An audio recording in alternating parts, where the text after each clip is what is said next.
राहुल गांधी, अखिलेश यादव, प्रियंका वाड्रा, तमाम विपक्ष दलों ने एक मोर्चा खोल दिया है और इन तमाम लोगों को दिल्ली के सड़कों से उठा करके हिरासत में डाल दिया।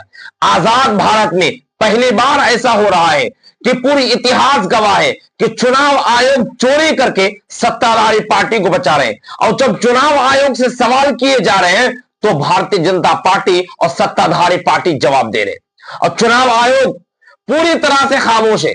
उसका सवाल के जवाब देने के बजाय उन्होंने सीधा तौर पर पुलिस को आगे कर दिया। आज इतिहास में दिल्ली के सड़कों पर देश की इतिहास में पहली बार ऐसा हुआ है कि पूरे तौर पर पूरे 300 सांसद, राज्यसभा और लोकसभा के तमाम लोगों का बसों में ठोस ठोस करके जेल के सलाखों में डाल दिया, हिरासत में ले लिया गया।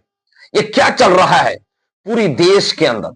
क्योंकि आज पूरी विपक्ष एकजुट नजर आ रहे हैं और पूरी देश के रीजनल पार्टी, नेशनल पार्टी के तमाम कार्यकर्ता, तमाम सांसद सड़कों पर उतर आए हैं और वो इसलिए कि संविधान को बचाओ, कॉन्स्टिट्यूशन को बचाओ।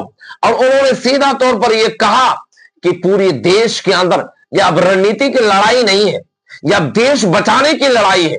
देश को आगे बढ़ाने से रुके हैं और देश को डेड इकोनॉमी जो कर चुके हैं अब इसकी लड़ाई है। इससे बचाने के लिए आप जानते हैं कि आज सड़कों पर संसद के बाहर से चुनाव आयोग के मार्च तक, चुनाव आयोग तक सड़क से मार्च निकाला गया।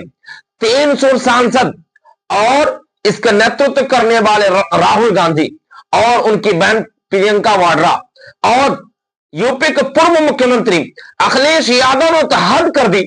इन्होंने बैरिकेड को तोड़ते हुए छलांग लगा दी। यह बात हवाई की नहीं है, यह बात इसलिए है कि देश के अंदर जब वोट चोरी करके प्रधानमंत्री बन रहे हैं और उसे सवाल करने पर जवाब नहीं, चुनाव आयोग प्रेस कॉन्फ्रेंस नहीं और वोटर लिस्ट जारी नहीं कर रहे हैं और जिनके नाम काटे जा रहे हैं उनकी सूची में नाम क्यों काटे, जो उसकी कोई रीजन नहीं, और एक एक घर में 200 और 300 वोटर्स कहां से पाए जा रहे हैं? इतनी धांधली और इतने चोरी, इस चोरी के खिलाफ आज पूरी इंडिया एकजुट है, महागठबंधन के तमाम दल एकजुट है और उससे यह साफ साफ संकेत है कि अब यह आर पार की लड़ाई है। और एक बात आपको मैं चैनल के माध्यम से बता दूं कि यह लड़ाई अभी रुकने वाली नहीं है। अब ये लड़ाई के आर पार की लड़ाई हो चुकी है।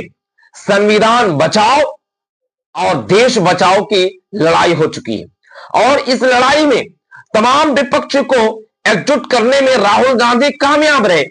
अब राहुल गांधी की इस लड़ाई में तमाम दल बल के साथ पहुंच रहे हैं, तमाम कार्यकर्ता पहुंच रहे हैं। अभी भी ये बात नहीं सुनी गई तो एक बात याद रखिए, ये जन आंदोलन के रूप लेता जा रहा है। ये जन आंदोलन के लिए और 3 लोग इसके जिम्मेदार हैं।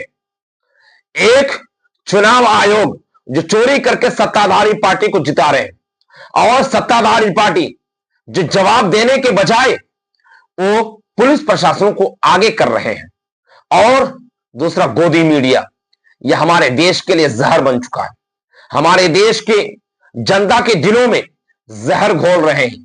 इन तीनों लोगों के जिम्मेदार ने देश को डेड इकोनॉमी कर दिया और इसको बचाने के लिए राहुल गांधी और तमाम विपक्षी दल एक साथ में नजर आए और यह आर पार की लड़ाई के मोड़ में अब यह सोच है कि अब यहीं पर अगर नहीं सुधरे और यहीं पर चुनाव आयोग अगर नहीं सुधरा, कॉन्स्टिट्यूशन को, लोकतंत्र को बचाने के लिए काम नहीं किया गया, तो एक बात याद रखिए कि अब राहुल गांधी आर पार की लड़ाई छोड़ दी है।